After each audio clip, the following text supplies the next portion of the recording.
اس نے حلوہ کھلا کھلا کے. ہم خواتین سے اپنی فوٹو نہیں بنواتے.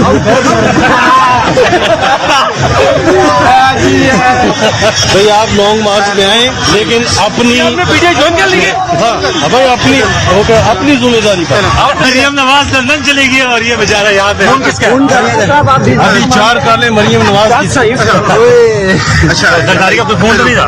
ابھی عمران خان صاحب لبرٹی چوک پہنچے, انہوں نے لبرٹی چوک کا سارا وزٹ کیا, لیکن ایک حیران کن یہاں پر ایک معاملہ پیش آ گیا. مولانا فضل الرحمان صاحب لبرٹی چوک میں عمران خان صاحب کے یہ سب انتظامات کو دیکھنے پہنچ گئے. میرے ساتھ ایک پی ٹی آئی کے جنرل سیکرٹری بھی موجود ہیں, جنرل کوثر صاحب موجود ہیں. ان سے بھی بات کرتے ہیں اور مولانا صاحب سے بات کرتے ہیں. السلام علیکم مولانا صاحب. وعلیکم السلام. مولانا صاحب یہ میں کیا دیکھ رہا ہوں, آپ پی ٹی آئی والوں کے ساتھ بیٹھ چکے ہیں. یہ دیکھیں ہم ان کو انسان سمجھتے ہیں, یہ بے شک ہمیں نہیں سمجھتے.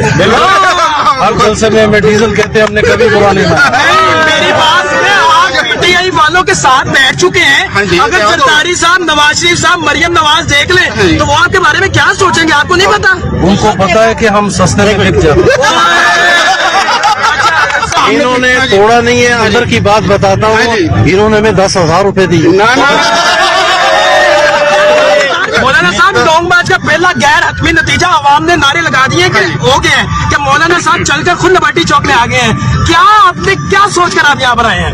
بھائی میں نے تو پہلے بھی بتایا, آپ نے پہلے بھی پوچھا تھا, میں اب بھی بتا رہا ہوں. آپ کا جذبہ دیکھنے آیا ہوں. آپ کا جذبہ ٹھوس ہے. آپ کہتے ہیں کہ یہاں پر سارے پی ٹی آئی والے بیٹھے ہوئے ہیں. آپ کو پتہ نہیں, آدھے سے زیادہ تو ہماری پارٹی کے کارکن. ہم ایسے انتظامات پر لعنت بھیجتے ہیں, کسی نے پانی نہیں پوچھے.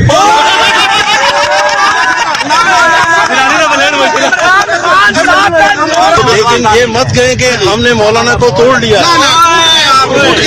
مولانا تو خود اندر سے ٹوٹ گیا.